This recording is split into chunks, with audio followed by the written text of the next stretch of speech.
Dans cette vidéo, je vais vous parler de l'ultime secret pour protéger vos trades en bourse. En plus des stop-loss, il y a une petite astuce qui va vous permettre de vous protéger de la plupart des cracks et baisses sur vos trades, surtout si vous faites du swing trading. Alors commençons. J'ai découvert ça en regardant de près les cours de Nvidia. Vous savez qu'Nvidia a chuté de 17% à cause de DeepSeek, la nouvelle IA chinoise qui soi-disant ferait mieux que toutes les autres IA. Et surtout avec des puces moins puissantes, avec une consommation d'énergie moins puissante. Donc du coup, ça impacte fortement Nvidia qui fabrique des puces électroniques pour l'IA, le gaming et la crypto. Donc si on regarde en daily, Nvidia a chuté. L'inconvénient des actions, c'est qu'il y a un gap à l'ouverture, et là, c'était le cas, avec un fort volume. Aujourd'hui, ça s'est repris un petit peu. Est-ce que c'est le début d'un dead cat bounce ou un vrai rebond? Pour l'instant, on ne sait pas si ça va continuer de baisser ou pas. Personne n'est devin. Mais si on regarde en 1 heure, on découvre une chose. Vous savez que parfois, certains opérateurs en bourse savent des choses avant les autres. Je dis pas qu'il y a eu d'initiés, mais dans les cotations, dans les cours, il y a des cycles, des phases, ça monte, ça baisse, etc. Et à un moment, ça s'inverse. Et donc, ce que j'ai remarqué, c'est que, comme vous le voyez, l'indicateur DAS a affiché des barres noires et le DAS orange au-dessus de plus 10 lors des 2 derniers swings haussiers. Et à un moment, quand le swing est terminé, il s'inverse. Et là, il est passé en dessous du bleu, puis en dessous de plus 10, avant ce gap baissier. Là également, il y a eu une grosse bougie rouge ici, et puis après, une tendance baissière. Là, la chute a été beaucoup plus rapide, et donc on aura un rebond qui s'est engagé ici, on le voit là. Ce gap, en fait, c'est comme une discontinuité dans les cours, c'est comme si on tirait tout d'un coup un élastique, et du coup l'élastique oppose une force proportionnelle, si mes souvenirs sont bons en physique, qui va faire que les cours vont revenir à la moyenne. C'est ce qui se passe ici. Ici, l'élastique a été tiré plus doucement et on est revenu à la moyenne plus lentement. En fait, plus lentement ici, mais la chute ici a été forte. La grosse bougie rouge fait que le DAS orange s'est inversé rapidement, alors que là, il s'était renversé plus doucement. Le résultat néanmoins est le même. On a eu une baisse ici et une baisse ici. D'ailleurs, grosso modo, c'est la même amplitude entre là et là. Ce que je veux dire, c'est que les indicateurs montrent cette inversion, et ils sont plus ou moins en retard, puisque ce ne sont que des indicateurs, ils se basent sur le passé et à la limite l'instant présent.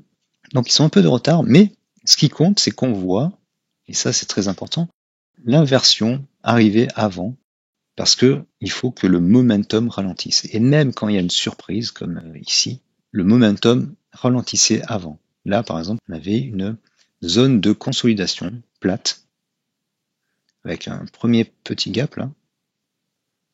C'est mathématique, pour qu'il y ait inversion, il faut que la pente à la tangente s'aplatisse et change de signe. La pente, en fait, à la tangente, c'est la direction des cours. Donc là, ça montait comme ça, et puis à partir de ce moment-là, ça s'est mis à monter comme ça. Et ça s'est inversé. La pente de ces lignes de tendance est passée de positive à 0 et est devenue négative.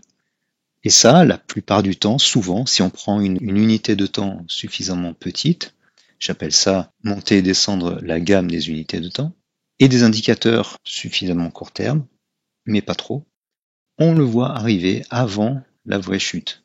Soit une chute brutale, comme ici, soit une chute plus durable, plus longue dans la durée, comme ici.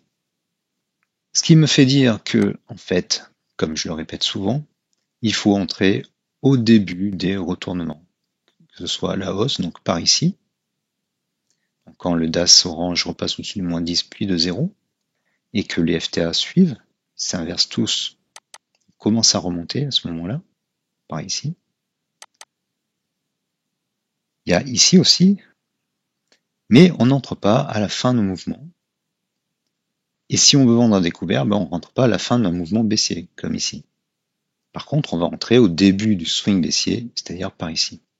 Et d'ailleurs, les cours étaient passés en dessous de la 7 rouge qui s'était inversée à la baisse. et venez toucher le bas de l'asset bleu. Et vous savez que quand on est dans une tendance haussière, les cours surfent au-dessus de l'asset, et dans une tendance baissière, ils surfent en dessous. Donc à un moment, il faut bien qu'ils traversent l'asset dans un sens ou dans l'autre. Bon, et c'est vrai que traverser l'autoroute asset, c'est dangereux. Mais voilà, enfin, c'est vraiment très simple. Dans une vidéo que je vais faire dans pas longtemps, je vais vous montrer que toute autre sorte de trading est voué à l'échec parce que si on compte sur des rebonds, par exemple, ou le liquidity grab, sans indicateur, on est aveugle, on voit rien en fait. Parce qu'on ne sait pas dans quelle phase on est. Alors qu'avec ces indicateurs, on sait dans quelle phase on est. Ici, on sait qu'on est en fin de tendance baissière. Idem ici, elle commence à remonter. Quand on est à ce niveau-là, ou sur le DAS quand on est très haut, on sait qu'on est en haut d'un swing. Ici aussi.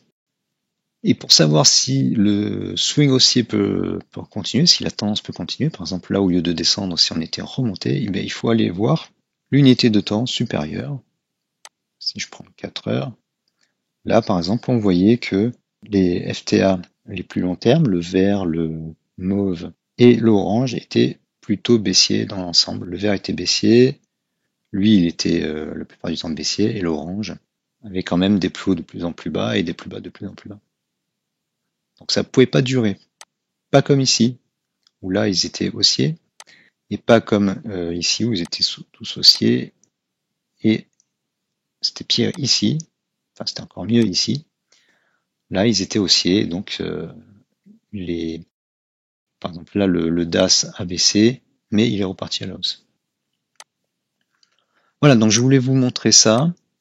C'est très important, je pense. Je ne dis pas que ça permet d'éviter toutes les chutes, toutes les baisses, mais ça vous évitera de vous faire prendre dans les cracks, parce que les cracks, à un moment ça s'inverse, et puis on croit que ça rebondit, puis ça retombe encore plus fort. Et ça, vous le voyez sur les indicateurs. Si vous comprenez ça, vous avez déjà fait un grand pas vers l'efficacité en trading.